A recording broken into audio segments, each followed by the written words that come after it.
Европската Унија упорно бара Македонија да ја удоволи на Бугарија и да го смени уставот.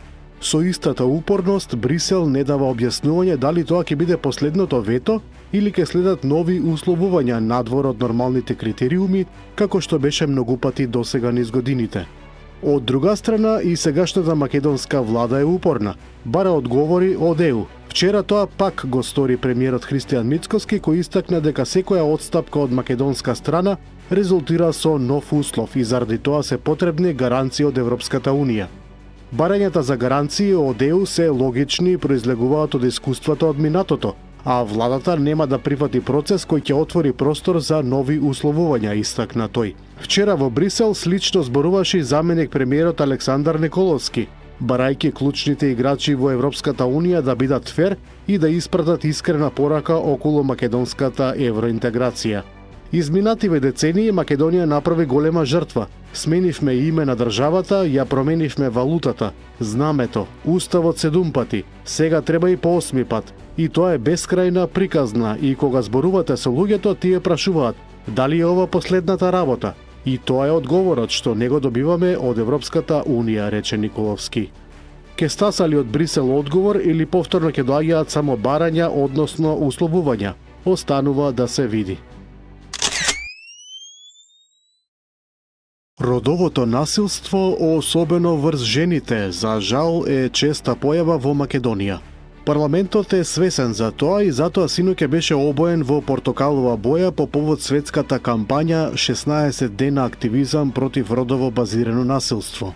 Овој чин не е само визуелен символ, туку јасна и моќна порака дека највисоката представничка институција е решена да биде на страната на секоја жена и девојка и не толерира насилство под никакви околности, истакна собранискиот спикер Африм Гаши. И дали парламентарците по ова, како што самите велат, моќна порака ќе направат и нешто поконкретно за секоја жена и девојка да не трпи никаква форма на насилство. Многу покорисни би биле некои законски измени и правење нови форми на заштита на жените. Потребни се и некакви контроли и притисоци во полицијата, обвинителството и судовите. Оти многу жени пострадаа дури и кога ги пријавуваа насилствата, оти не добија соодветна заштита. Тоа треба да го прават пратениците. Од неколку часовно боење на фасадата на парламентот нема многу фајде. По повод 5 декември, светскиот ден на волонтерството, пратеници заедно со волонтери на Црвен крст на Република Македонија утрово излегува на терен за да помогнат таму каде што е потребно. Активностите опфаќаат пакување и дистрибуција на хуманитарна помош, поддршка за бездомници, помош на стари и изнемоштени лица во домашни услови, социјални активности за поддршка на лица од третата доба, поддршка за лица со попреченост, промотивни активности од областа на првата помош и крводарителство и други хуманитарни и социјални активности во заедниците. Председателот на СДСМ Венко Филипче денеска упати повик до главната европска обвинителка Лаура Ковеши да ја посети Македонија и како што вели лично да се запознае со малверзациите што ВМРО ДПМН ги прави со европските фондови, меѓу кои и ИПАРД програмата. Не можеме да имаме доверба во институциите на власта со притисокот на власта, кои што со своето однесување се заштитници на криминалот, и тоа да биде над правото и над јавниот интерес, рече Филипче. Тој додаде дека власта единствено нешто што прави во однос на скандалот со ИПАРД е да ја дефокусира јавноста и затоа е сигурен дека со вклучување на Лаура Ковеши овој скандал целосно ќе се расчисти. Триото Заев, Филипче и Николовски во ек на криза функционирало како врзан систем на крвни садови, креирале коруптивна шема и директно ја загрозиле националната безбедност, со игрите со стоковите резерви, со отписот па со купувањето на прескапа пченица, се вели во денешното соопштение од ВМРО ДПМН. Од партијата велат дека поранешните државни функционери од СДСМ најпрво отпишале 2000 тони пченица, па набавиле нова по поскапа цена, а како гратис услуга Николовски издействувал 1,4 милиони грант за мамас на кланот Заеви. Од ВМРО ДПМН и уште еднаш го повика обвинителството да отвори постапки и сериозно да го истражи случајот. Директорка на средно училиште во Делчево доби кривична пријава бидејќи при конкурирањето за директорска позиција доставила фалсификуван документ за познавање англиски јазик. Според информациите од истрагата, таа на 1 јуни 2023 година набавила фалсификуван тест од Бугарија, а неколку недели подоцна го приложила меѓу документите за јавниот оглас за избор на директор. Врз основа на приложената документација, комисијата утврдила дека ги исполнува условите и го доставила предлогот до градоначалникот, кој донел решение за незино назначување. Од СВР Штип велат дека случајот бил откриен по дополнителни проверки на документацијата. Против неа е поднесена кривична пријава за фалсификување исправа, а случајот е проследен до основното јавно обвинителство во Делчево. Македонија е зафатена од голем влажен бран. Дожд ке има и на поголемиот дел од територијата на државата, а се очекува врнежите да се пообилни во јужните предели.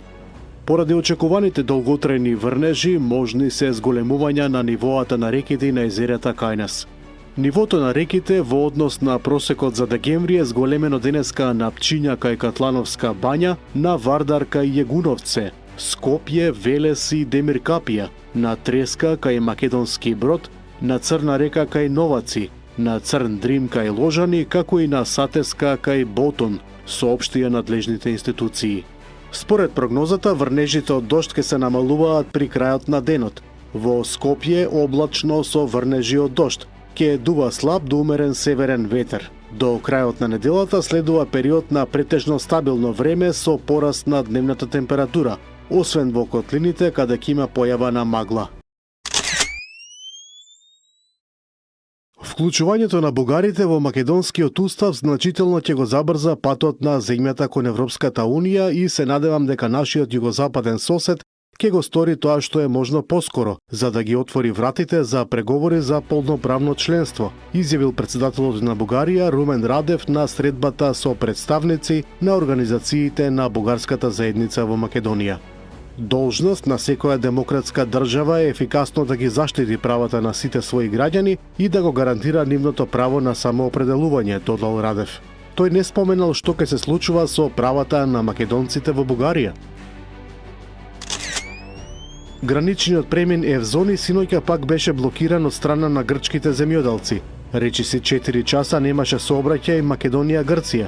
Веќе 4 дена земјоделците протестираат по патиштата на централна и северна Грција, а од денеска најавуваат блокади и на пристаништа и аеродроми. Нивните барања вклучуваат меѓу другото итна исплата на заостанатите долгови за помош и надоместоци, намалување на трошоците за производство и поддршка на сточарите погодени од сточни болести. Американската администрација ја продолжи делумната лиценца за руската нафтена компанија Лукойл за одредени меѓународни операции, што ќе трае до 29 април 2026 година. Бензинските пумпи на Лукойл надвор од Русија ќе може да продолжат да работат, но заработените пари нема да бидат испратени во Русија, отие под санкции на САД и ЕУ. Министерството за финансии на САД нагласи дека одлуката е со цел да се ублажи штетата врз потрошувачите и добавувачите кои сакаат да вршат редовни трансакции со малопродажни бензински пумпи. Председателот на Србија Александар Вучич рече дека тоа е добра вест што САД ја продолжија лиценцата на рускиот Лукойл, оти се закануваше нафтена криза. Угледот на Европската Унија е тешко разнишан. Ова е констатација во повеќе европски медиуми по апсењето на поранешната шефица на европската дипломатија Федерика Могерини. Особено тешко паѓа фактот дека белгиската полиција изврши претреси во седиштето на Европската служба за надворешни работи која сега е предводена од Каја Калас, а порано ја водеше Могерини. Тамошните аналитичари предупредуваат дека скандалот доаѓа во критичен момент, токму кога членките на Европската Унија се обидуваат да постигнат договор околу користењето на замрзнатите 140 милиарди евра од руските средства за поддршка на Киев. Инаку Урсула фон дер Лајен се дистанцира од обвинувањата за корупција што ја зафатија дипломатската служба на ЕУ. 2 месеци по парламентарните избори, чешкиот председател Петар Павел се согласи да го назначи десничарот, милиардерот Андреј Бабиш за премиер, отворајќи го патот за нова влада по неколку недели двоумење и барање на конкретни објаснувања од мандатарот околу неговата замисла за владењето и како ќе се однесуваат неговите големи компании кога тој ќе биде власт. Неговото назначување ќе биде во вторник следната недела. Бабиш веќе потпиша коалициски договор со 2 десничарски партии, кои исто така се критичари на Европската Унија. Германскиот парламент усвои серија законски измени што вклучуваат давање дополнителни овластувања на воената полиција, граничарите и воената разузнавачка агенција. Мерките се одговор на големиот број инциденти во воените објекти. Од почетокот на руско-украинската војна, германските воени објекти се соочуваат со зголемена закана од кибернапади, обиди за шпионажа и саботажа.